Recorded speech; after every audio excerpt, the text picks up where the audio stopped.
Uma descoberta impressionante foi feita em 1863, que levou os arqueólogos a fazer muitas descobertas sobre a história dos antigos habitantes da Grã-Bretanha, os mesmos que, há cerca de 5.000 anos, ergueram um monumento gigante que mais tarde se tornou Stonehenge. Uma dessas pessoas, um representante do topo da sociedade neolítica, desempenhou um papel de destaque na vida de seus companheiros de tribo, e agora seu rosto, reconstruído por cientistas, está novamente no centro das atenções. Ele nasceu há cerca de 5.500 anos a oeste ou noroeste de Stonehenge, ou seja, provavelmente no país de Gales ou Devon. Aos 2 anos, ele foi para o leste na área dos depósitos de giz, provavelmente em Wiltshire, ou seja, onde a primeira versão de Stonehenge aparecerá em 500 anos. Aos 9 anos, ele voltou para o oeste, provavelmente para sua terra natal, e aos 11, voltou a se encontrar no leste novamente, na área do futuro Stonehenge.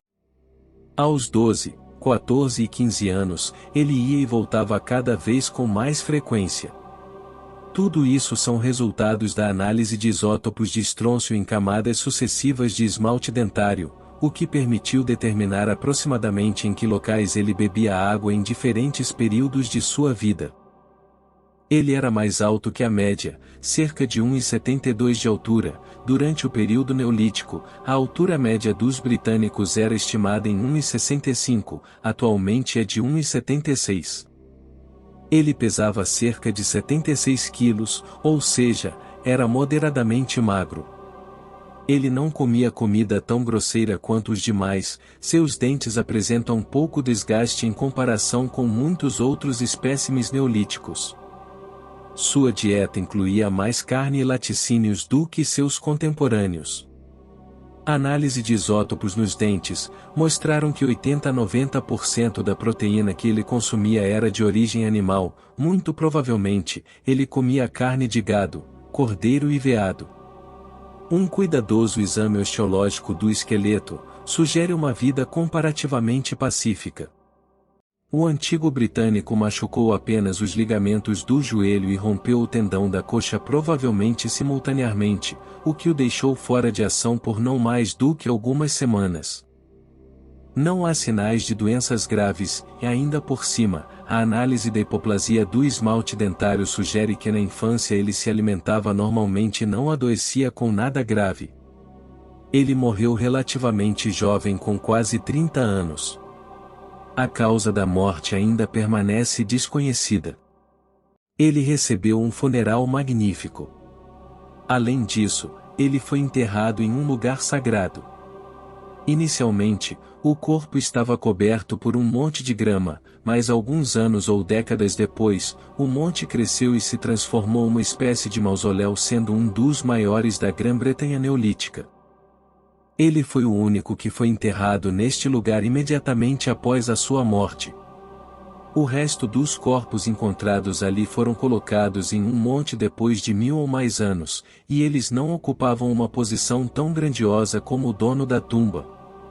O mausoléu é realmente grande, com 83 metros de comprimento e vários metros de altura. Ele foi tratado com grande respeito ao longo de um período significativo da pré-história. O mausoléu ainda pode ser visto a 2,5 km a oeste de Stonehenge. Seu túmulo tornou-se o principal monumento do novo cemitério para a elite do início da Idade do Bronze. Em geral, podemos dizer que temos uma figura muito importante da história. No início do Neolítico, a sociedade era estratificada, ou seja, não tinha aquele grau de igualdade entre seus membros. A maioria dos mortos do início do Neolítico não foi homenageada com um mausoléu tão grandioso. Um chamado Monte Longo foi erguido sobre o túmulo do homem, que tinha um significado ritual, e não apenas servia como lápide. Por isso, ele recebeu uma homenagem especial. Pela primeira vez, foram obtidas evidências sérias de que no início do Neolítico, o alto status social foi herdado. A análise dos isótopos nos dentes deixou claro que ele comia carne já na infância e provavelmente teve muitos privilégios durante toda a sua vida. O poder da elite se estendia por um território muito grande.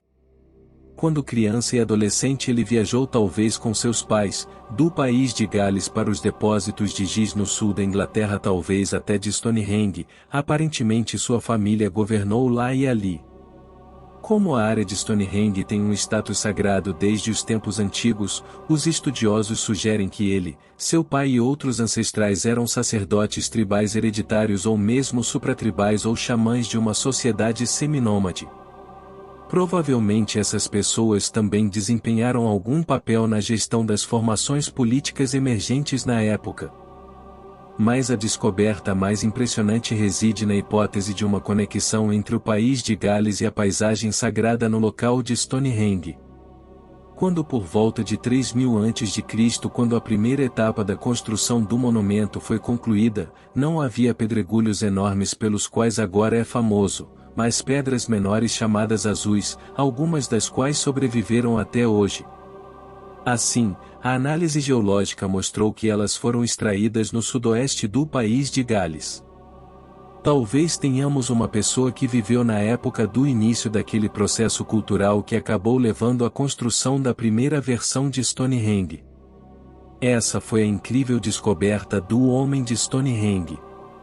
Se você gostou, curta e compartilhe para ajudar o canal a crescer.